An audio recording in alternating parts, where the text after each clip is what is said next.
Hello. I'd like to first thank TEDx and UMKC for having me here today to speak to you. I used to be a guy that built big condos, high-rise condos, refineries, power plants, and then something changed me. I became a dad. And then I started to look at it quite differently, and now I go into projects where I want to save the old and try to find a better reuse for those. I'm a father first, a contractor secondly, and a restaurateur third. The first reason as a father is why I chose to do that. This is my son, Anton the fifth, and he's just that little rambunctious little boy. He just really is. I can do it myself, Dad, already, and I'm pretty sure he gets that from his mom. But he's just it's the main reason for me. This is my little girl. She's 18 months, just as sweet and as cuddly as can be, and I'm pretty sure she gets that from me. So it's what we do it. These two. They're the reasons why. The how and is because of the contracting and the entrepreneurship from the restaurants. So we started with the menu. We opened a place called Anton's at 1610 Main Street. We're just approaching a year shortly. And one of the things that I started with, and with the guidelines of their mother, was to come up with a great menu that we were sure we could give our kids something that was really a great healthy alternative to what's out there today. So what I started with was the proteins, the beef, the pork, and the chicken, by going to local farmers and having those farmers bring it directly to me in the largest piece that they could. What that does is, first, we get a great quality product. It keeps 2 or 3 other different hands from touching it, and it gets onto a truck and comes directly to me, so the carbon footprint is as low as possible. In the building, we do break down the animals there. We have a full butcher shop in the basement. We do retail butchering. You can pick up meats there. And then we also have the restaurant. We do dry aging in-house, which is a process that hasn't been seen in Kansas City in years. The produce itself, I get from 2 local organic farmers.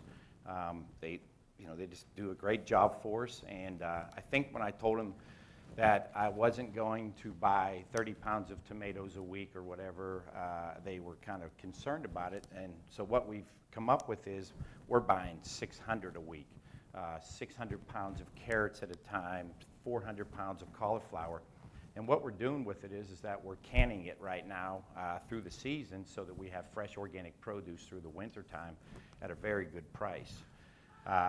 After the produce comes the herbs. The chef, he'll tell me what he wants to do in the menu, and in doing so, what we were able to do was build a aquaponics system in the basement.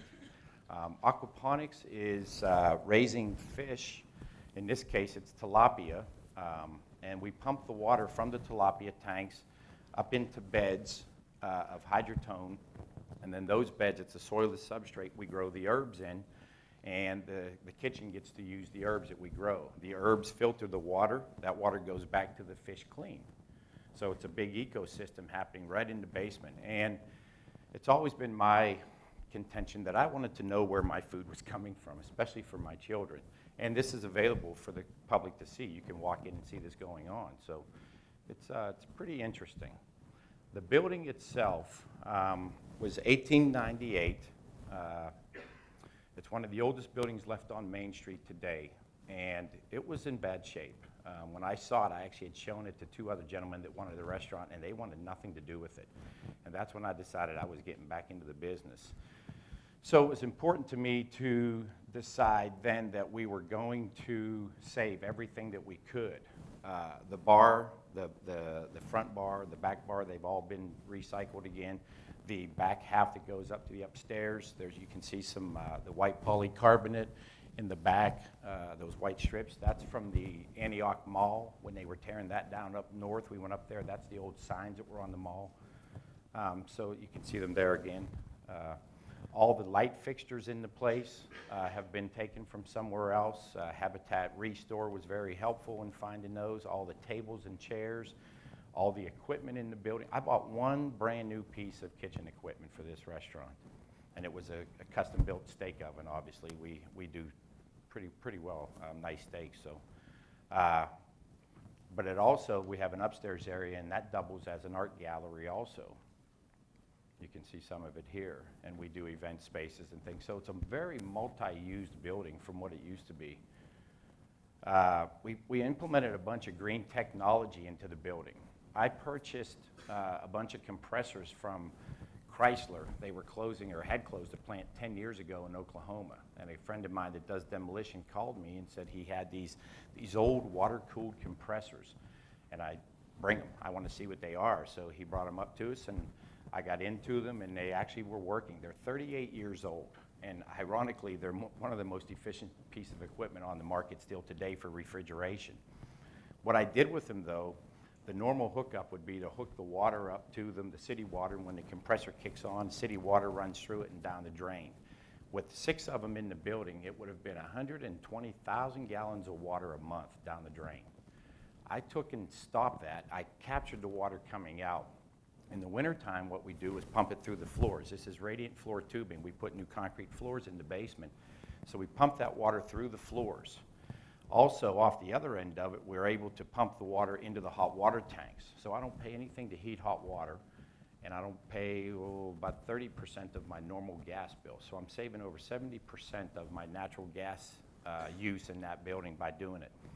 The water itself now in the summertime, when we don't need the heat in the building, we shut the floors off, and the pump that we're using, it's actually out of a jacuzzi. It pumps the water up into this back area. This used to be the parking lot to the building in the back. And as you can see, there's a big wooden fence there that I built out of old growth cedar that a gentleman in Lansing, Kansas had.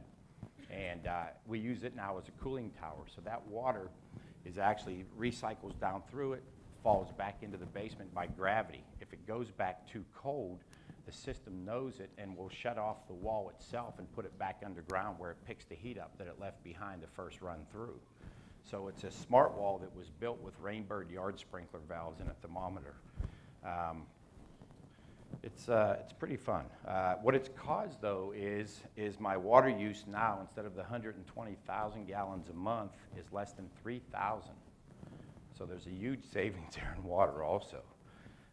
We're working now with KCP&L to go to all LED. I'm working with a manufacturer on the globes and the colors so that we have a nice soft light. This is some of the basement area. You can see the old beams. Again, 1898 this building was. So, and if you look at the bottom of that beam, right underneath that fire extinguisher, there's a line there.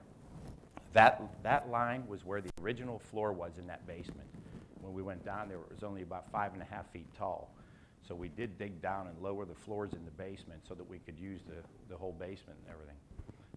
The stuff that's going on with KCP&L, the changeover in the LED lights is roughly $8,000. KCP&L is going to kick me back in a rebate between $2,500 to $3,500. The state of Missouri says somewhere between $1,200 and $1,600 in tax break, and the federal government between $800 and $900. So they're going to cover almost half the cost. The bigger savings is my light bill for the lighting only runs $1,700 a month, and I'm going to reduce that to $500. So it's a pretty efficient little building for 1898. This is what that old sign looked like you saw earlier now. So we hope that we were able to repurpose the building, save a great old structure on Main Street, and encourage somebody else, especially you business owners, to get involved. Trash, we're recomposting everything. This restaurant, serving 7,000 people a month, takes less than 4 yards of trash a week to the dump. Comparatively, my last restaurant, Grinders, people might be familiar with it at 18th and Wyandotte, it was taking 4 yards a day when I left.